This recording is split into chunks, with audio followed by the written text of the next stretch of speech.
हर साल पूरी दुनिया में 10 मिलियन लोग कैंसर की वजह से अपने जीवन को खोते हैं। दोस्तों, कैंसर बहुत ही भयानक जैसी बीमारी हमारे समाज को जकड़ती जा रही है। डेटा के अनुसार बताएं कि पूरी दुनिया में हर 6 में से एक आदमी या एक जन कैंसर से ग्रस्त है और अपने जीवन को खोता है।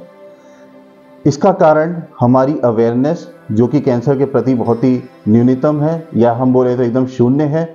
हम उसके प्रति जागरूक नहीं है, जिससे कि हमें इस भयानक बीमारी का सामना करना पड़ता है। फ्रेंड्स, हमने अपनी दिनचर्या से एक्सरसाइज को तो बिल्कुल हटा ही दिया है। हम फल नहीं खाते हैं, हम सब्जियों का सेवन अच्छे से नहीं करते हैं, बल्कि उस स्थान पे हमने गलत चीज़ों को अपनी दिनचर्या में शामिल कर लिया है। वो जैसे चीज़ें हैं तंबाकू का सेवन, मदिरा का सेवन, या अल्कोहल कंजम्पशन, या हम पान, बीड़ी, मसाला, सिगरेट, ये सब अपने जीवन में इसको जगह देने लगे हैं, जिसकी वजह से इस भयानक बीमारी ने हमारे समाज में अपने पैर फैलाता जा रहा है। मगर हाँ दोस्तों, एक अच्छी बात मैं आपके लिए लेकर के आया हूँ।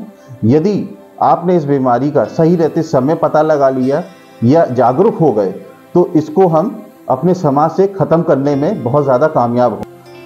फ्रेंड्स, क्या कारण होते हैं इस कैंसर के? इसके कुछ लक्षण भी होते हैं और ये होता कैसे है।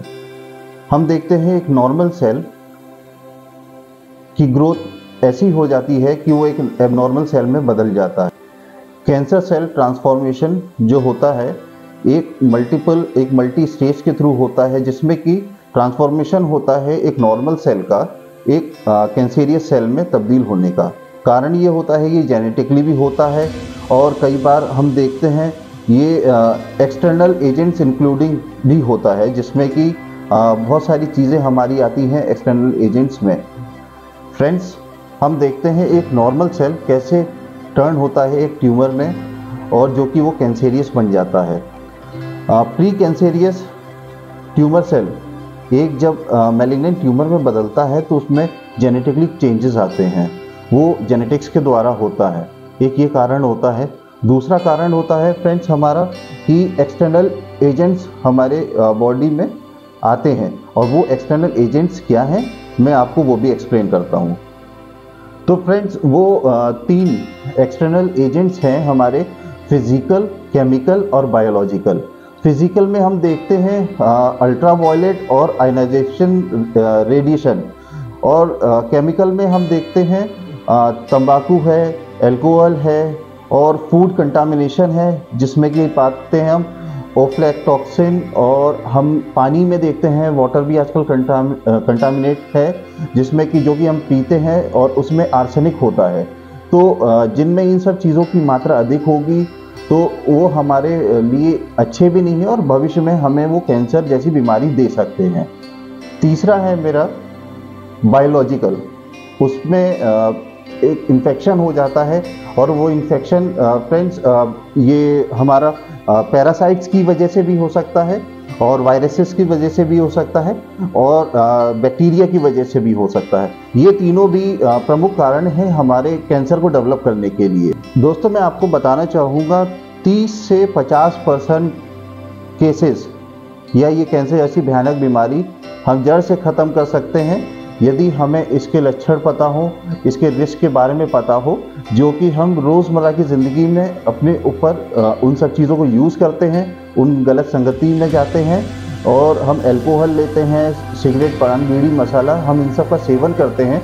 यदि हम इस चीज़ को रोक दें अपने जीवन से, तो हम 30 से 50% तक अपनी बीमारियों से बच सकते हैं। और फ्रेंड्स, हम देखते हैं, और जो कि हमें ये भार हमारे समाज से कम करना चाहिए, और बहुत सारे कैंसर्स जो कि हाईली चांस होता है उनको क्योर करने। और फ्रेंड्स, ये हाईली चांस कैसे है उसको क्योर करने के लिए, कि जब मुझे इस बारे में पता चल गया तो फिर मैं गया डायग्नोस के लिए, तो मैंने अपना डायग्नोस भी जल्दी करा लिया। फिर मैंने अपना जो प्रॉपर ट्रीटमेंट है वो भी जल्दी से करा लिया, तो मैं इस भयानक बीमारी से बच सकता हूँ। बस ज़रूरत है कि मैं उसके प्रति जागरूक रहूँ, अपनी बीमारी के प्रति। यदि वो मुझ में आ गई है तो इससे मैं 2 चीज़ों से और बच जाऊँगा। एक तो मैं अपनी बीमारी से बचूंगा, जो कि बहुत बड़ी चीज़ है। दूसरा ये कि ये बीमारी ऐसी है जो आपके फाइनेंसेस को भी बहुत ज़्यादा इम्पैक्ट करती है। तो आप अपने फाइनेंसेस को भी मैनेज कर पाएंगे यदि आप इससे अवेयर रहेंगे। अर्ली डिटेक्शन मोर्टेलिटी रेट को कम करती है, यानी कि मृत्यु दर को कम करती है। यदि मैंने अपने कैंसर को बहुत ही शुरुआती स्टेज में पकड़ लिया, और उसके भी दो मुख्य रीज़न है, दो प्रमुख कारण हैं, दो प्रमुख कंपोनेंट्स हैं अर्ली डिटेक्शन के, अर्ली डायग्नोसिस और फ्रेंड्स स्क्रीनिंग। फ्रेंड्स, जब आपको पता चल जाएगा कि एक पर्सन कैंसर से पीड़ित है और हमने उसको शुरुआत में ही डिटेक्ट कर लिया है, तो हम उसको बहुत ही इजीली आइडेंटिफाई कर पाएंगे उसकी रिपोर्ट्स के द्वारा कि उसको किस साइड का कैंसर है, वो गले का है कि ब्रेन का है, और हम उसको एक एप्रोप्रिएट ट्रीटमेंट भी डिलीवर कर पाएंगे।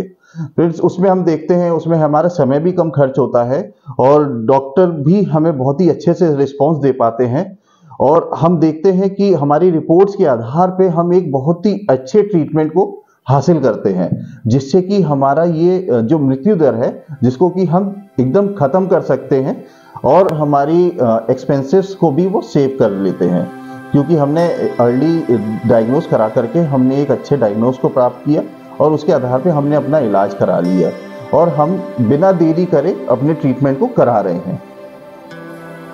3 बहुत ही महत्वपूर्ण चीज़ें हैं हमारे पूरे इलाज के दौरान, यदि हमको पता चलता है कि हमें कैंसर हो रखा है, और वो 3 चीज़ें हैं अर्ली डायग्नोज और स्क्रीनिंग और ट्रीटमेंट। ये तीनों हमारे इलाज के लिए अलग अलग स्टेशंस हैं कि जिनसे हमें गुजरना है। हमारा डायग्नोज बहुत ही एप्रोप्रिएट होना चाहिए, बहुत ही सटीक होना चाहिए, जिसके बिहाफ पे डॉक्टर स्क्रीनिंग करता है कि हमें किस हिस्से का कैंसर है, हमारी प्राइमरी बीमारी कहाँ पर है, हमें किस जगह पर वो इलाज कराना है। और डायग्नोसिस में हम देखते हैं कि अगर हमारी डायग्नोसिस अच्छी बना देता है पैथोलॉजिस्ट या फिर हमारा रेडियोलॉजिस्ट और या फिर माइक्रोबायोलॉजी बायोकेमिस्ट्री की टीम, तो उससे हमें एक एग्जैक्ट एक सटीक हमें डायग्नोसिस मिल जाता है, जिससे कि हम अपने ट्रीटमेंट को आगे करा सकते हैं। और उसकी स्क्रीनिंग करता है एक रेडिएशन ऑन्कोलॉजिस्ट या मेडिकल ऑन्कोलॉजिस्ट, जो हमारे इलाज को प्लान करता है।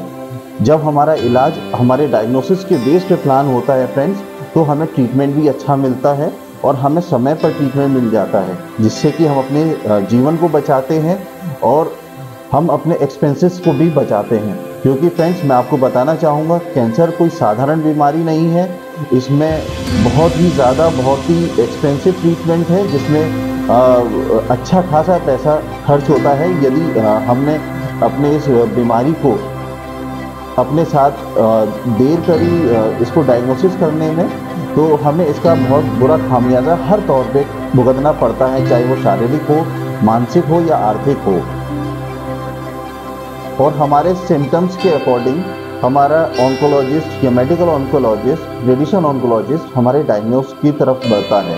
फ्रेंड्स, मैं आपको अपने दूसरे एपिसोड्स में बताऊंगा और आपको समझाऊंगा कि कैंसर में क्या क्या सिम्टम्स होते हैं, कि किस साइड का, यदि हमें छाती का कैंसर है, यदि हमें गले का कैंसर है, यदि हमें ब्रेन का कैंसर है, या पेल्विस का है, या बच्चेदानी का है, और भी कई तरीके के कैंसर्स होते हैं। सबके सिम्टम्स फ्रेंड्स अलग अलग होते हैं। यदि हम इनको पहचान लेंगे, तो हम अपने डायग्नोसिस को अपने रेडिएशन ऑन्कोलॉजिस्ट को, मेडिकल ऑन्कोलॉजिस्ट को अपनी तरफ से भी काफ़ी हेल्प कर सकते हैं।